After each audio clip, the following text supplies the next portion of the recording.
जिल्ह्यातील 82 प्राथमिक आरोग्य केंद्रांमध्ये उष्माघात नियंत्रण कक्ष सुरू करण्यात आल्याची माहिती जिल्हा परिषदेचे जिल्हा आरोग्य अधिकारी डॉक्टर संतोष नवले यांनी दिली।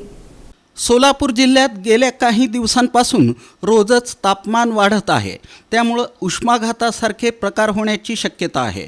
अशा परिस्थितीत या रुग्णांवर वेळीच उपचार व्हावेत यासाठी जिल्ह्यातील 82 प्राथमिक आरोग्य केंद्रांमध्ये उष्माघात नियंत्रण कक्ष सुरू करण्यात आल्याची माहिती जिल्हा परिषदेचे जिल्हा आरोग्य अधिकारी डॉक्टर संतोष नवले यांनी दिली।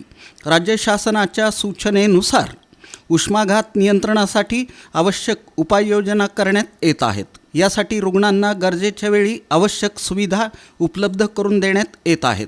प्राथमिक आरोग्य केंद्रासह 16 उपजिल्हा रुग्णालये, 16 ग्रामीण रुग्णालये आणि जिल्हा रुग्णालयातही कोल्ड रूमची व्यवस्था करण्यात आली आहे। त्यामुळे नागरिकांनी वाढत्या उन्हापासून काळजी घ्यावी। उष्माघाताचा त्रास होत असल्यास तातडीनं शासकीय दवाखान्यात उपचारासाठी दाखल व्हावं असं आवाहनही डॉक्टर संतोष नवले यांनी केलं। वाढत्या उन्हापासून संरक्षण करणारी वस्त्रे, टोपी, गॉगलचा वापर नागरिकांनी करावा। दुपारी 12 ते 3 या वेळेत घराबाहेर पडणं टाळावं। ताजा आहार घ्यावा असं आवाहनही डॉक्टर संतोष नवले यांनी केलं। जिल्ह्यामध्ये 82 प्राथमिक आरोग्य केंद्र, 16 उपजिल्हा रुग्णालय, 16 ग्रामीण रुग्णालय, 3 उपजिल्हा रुग्णालय आणि 1 जिल्हा रुग्णालय या सर्व आरोग्य संस्थांमध्ये हे कोल्ड रूम कार्यरत करण्यात आलेली आहे। तरी जर कुणाला उष्माघाताची लक्षणं आढळली तर त्यांनी तात्काळ त्या आरोग्य संस्थेशी संपर्क साधावा। त्याचबरोबर उष्माघात होऊ नये म्हणून नागरिकांनी काळजी घेणं गरजेचं आहे।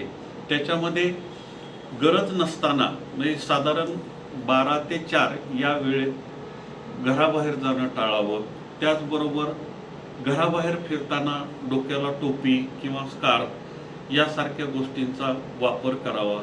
तसेच फार घट्ट कपडे वापरू नयेत, सैलसर सुती कपडे वापरावेत।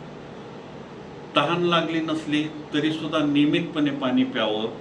ORS, लिंबू सरबत, ताक, नारळ पाणी इत्यादी पदार्थांचा वापर करावा की जेणेकरून तुम्हाला डिहायड्रेशन होणार नाही।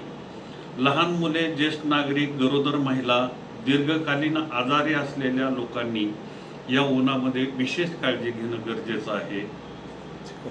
बंद वाहनात, कारमध्ये किंवा बसमध्ये मुलांना किंवा वृद्ध लोकांना एकटं सोडू नये।